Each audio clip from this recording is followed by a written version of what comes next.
to Sunshine Report. We do apologize for coming a little behind schedule. It was due to circumstances beyond our control. My name is Adebimpe Akindele. After an 8-year break, the festive spirit has returned to the Ondo State Radio Vision Corporation Media Group as it flagged off its 2025 Father Christmas activities. The ceremony, which was held at the corporation's premises, revived a cherished tradition that brings children and families together during Yuletide. Blessing Obe covered it and our report. Christmas is a season of joy, a time for families to gather, celebrate the birth of Jesus Christ, and share love with one another. It is marked by togetherness, gift-giving, and festive cheer.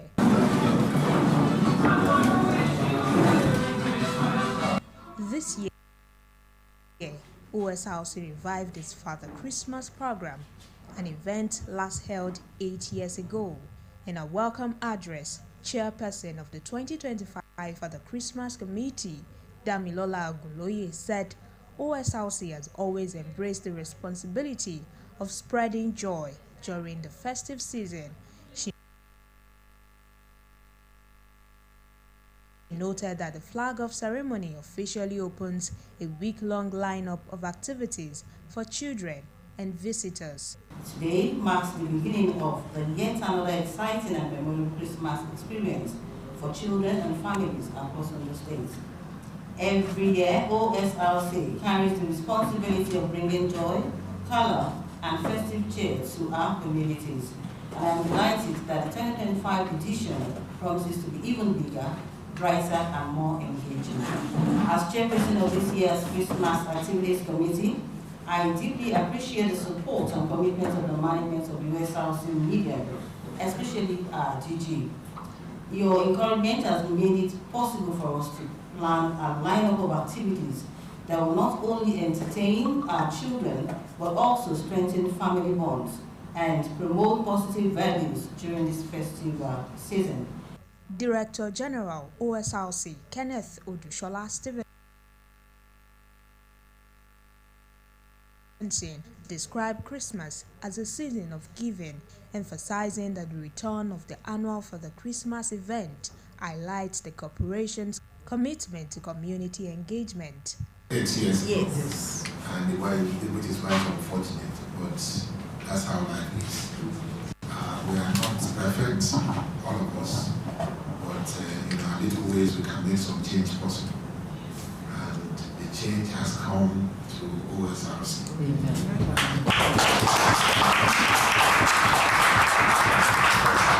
Like I always say, it is my responsibility to lead from the front.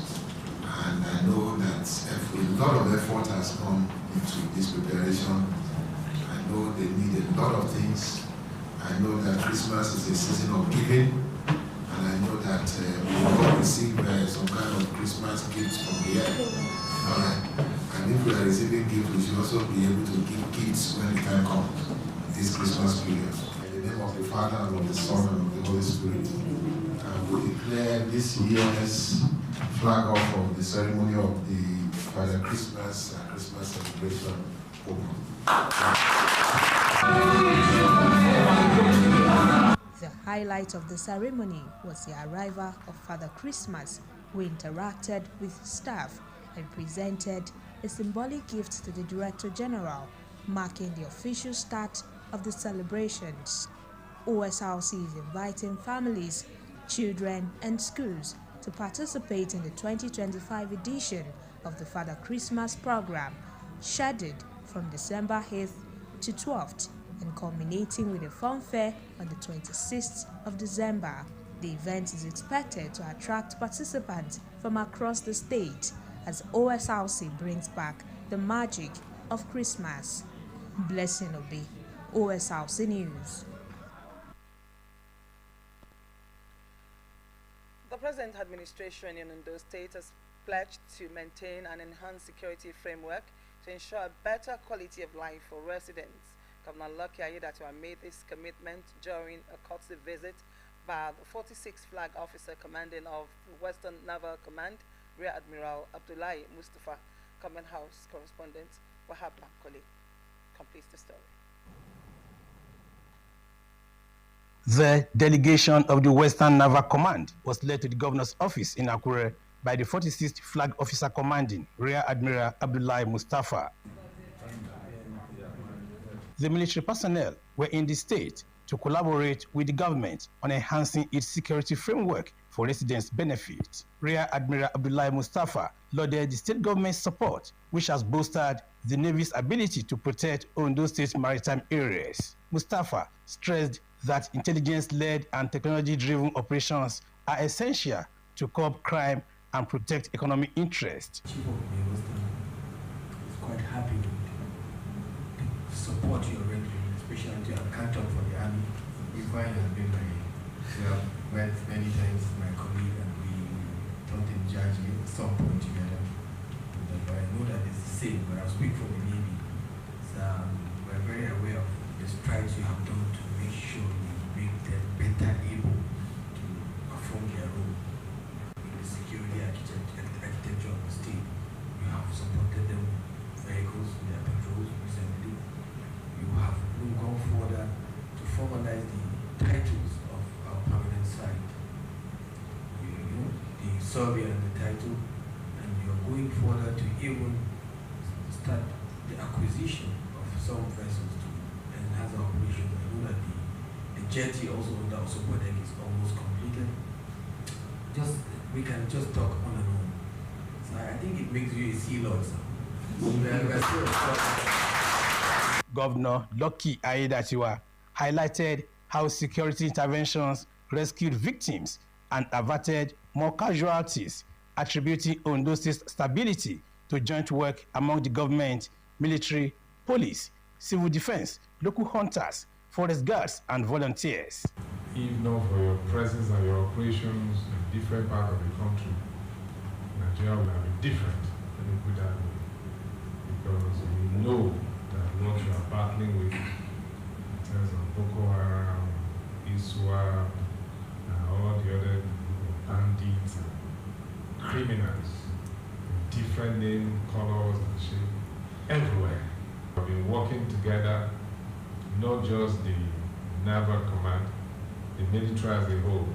Governor Aiyedatiwa stressed the need for ongoing cooperation and vigilance among security stakeholders and assured Rear Admiral Mustafa of the administration's support for all security agencies. All of them, they've been very, very supportive. They have been working so hard.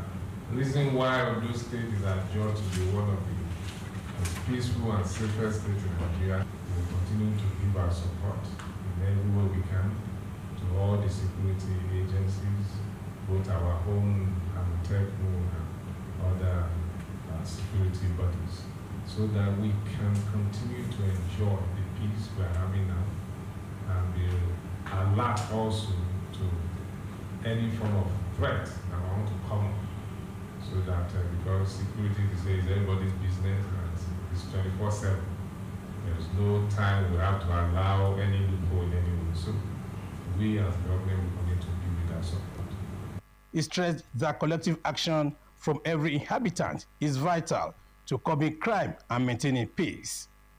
Wahab Bankole, Osrc News. The Ondo State Agency for the Control of AIDS, Osrc, in partnership with relevant stakeholders, held a candlelight memorial in Akure to honor those who have lost their lives to HIV and AIDS and to celebrate the resilience of people living with the virus. The event called for awareness, faster response, and sustained funding to curb the epidemic in the state. Joy Pius reports that the process is part of activities marking the 2025 World AIDS Day on December 1, a day observed globally since 1988. Each year, Ondo State Agency for the Control of AIDS, Osrc, marks World AIDS Day with a candlelight procession to remember those who have died from HIV/AIDS, celebrate survivors, and show solidarity with all affected, directly or indirectly. This year, partners gathered in Akure, the state capital, to raise awareness, affirm that people living with HIV are seen, valued, and celebrated, and to enlist broader community support.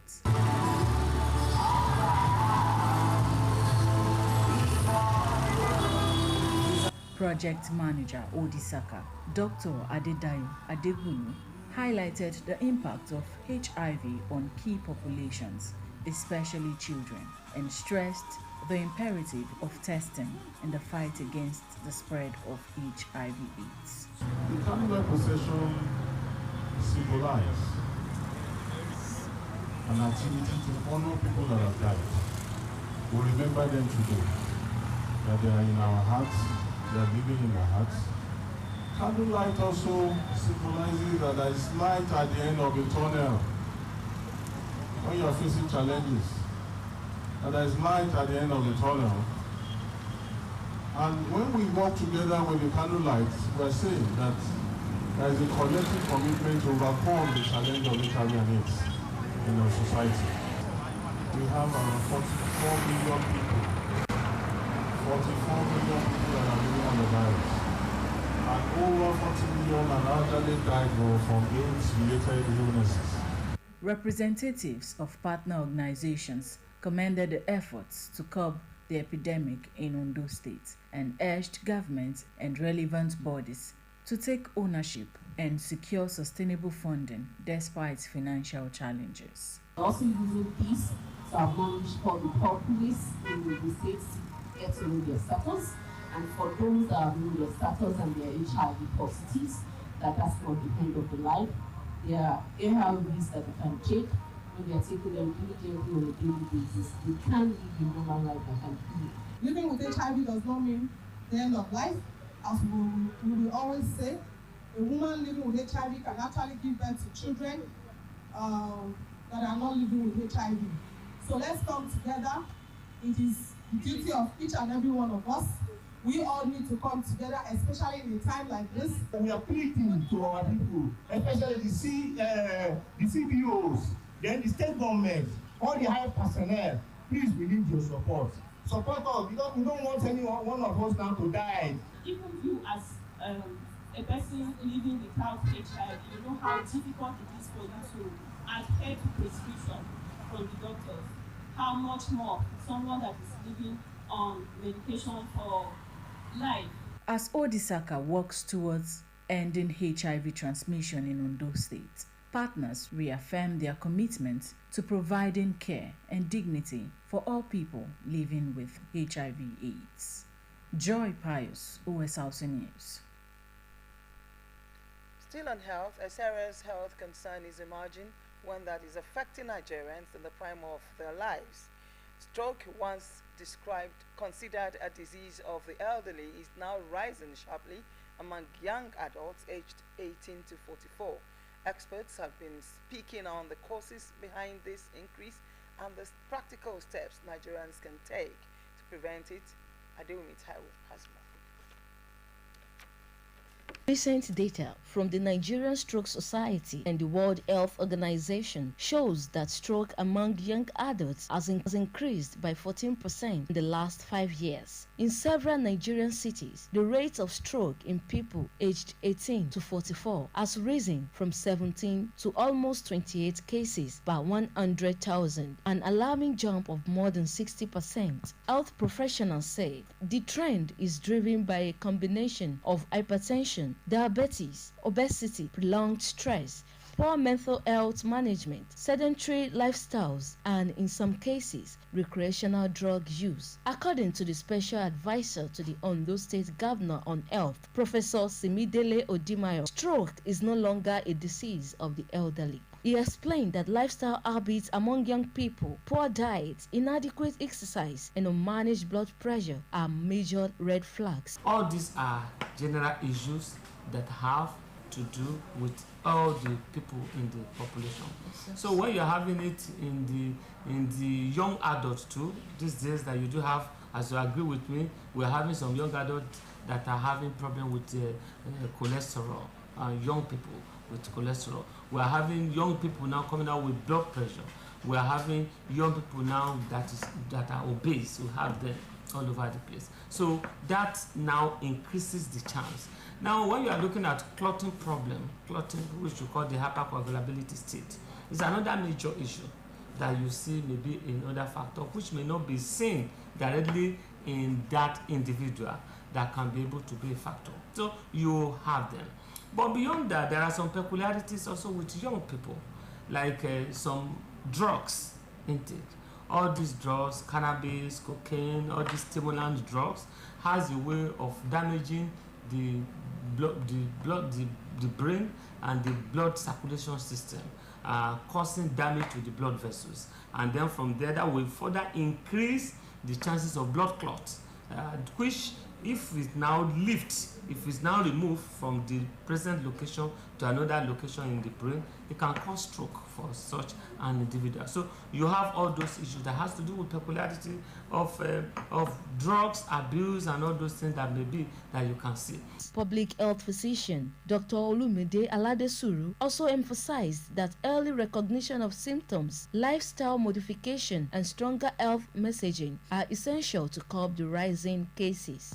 A number of people will not go to the hospital until something horrible happens, when it may not be able to be reversed, or to be able to reverse it to take a quantum of money. Let me just paint a very simple example. From your office to this place, it's not unlikely if you look out, you will see somebody carrying a can that contains 2-liter things. They call it bobodishe and everything. These are drugs that have never been tested. They destroy the body. They do a lot of things. They might have some positive impact on the body, but the negative impact was never worked upon. So these are various things. There are ailments that are said to be ailments of the old, especially this stroke and the like. When you say ailments of the old, maybe from 67, 68, 75, 90, you now see them in 42, 38-year-old. Because of difficult and what some people will call simple, but which I will call wrong lifestyle. So the body is easy for any attack.